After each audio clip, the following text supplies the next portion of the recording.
Hello, so you want a Kubernetes lab environment to enhance your own personal learning. Maybe you're learning currently, or you're already an expert user, but you want a personalized environment.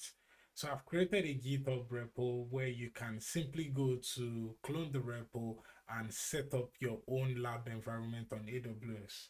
So this is what my own lab looks like as of now. But let me walk you through what the repo looks like. So first step is go to my repo. I will add the link in the video description. So clone the repo and you'll be able to follow the steps in here. The prerequisite is that you have an AWS account. So when you follow through this guide, it's really straightforward, no hassle, and within first 5 minutes, you should be able to set up your own environment. You have two options. You can either create the setup using the AWS console. It uses CloudFormation and also Ansible to configure the old setup, or you can use the AWS CLI command if you're very conversant with that. But it's really straightforward, no hassle. So at the end of the day, once you have your cluster set up ready, this is what your environment will look like. So let's go back to my cluster and see if we can run some kubectl commands to create some pods. kubectl run. But first of all, let's see if there's any pod in the default namespace. So we currently don't have any pod, but if we check the entire namespace, we should have quite a number of pods. These are some of the cluster capabilities components.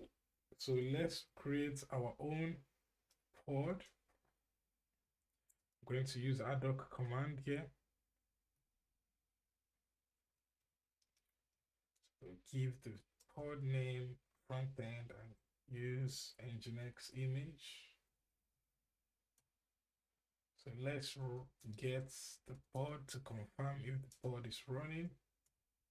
So the pod is running, but for us to be very sure, let's also get logs.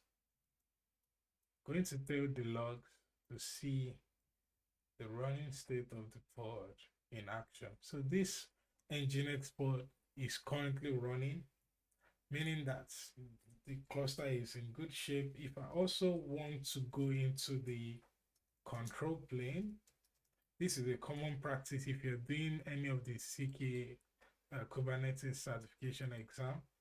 From time to time, we would have to log into either the node or the control plane to also do some activity.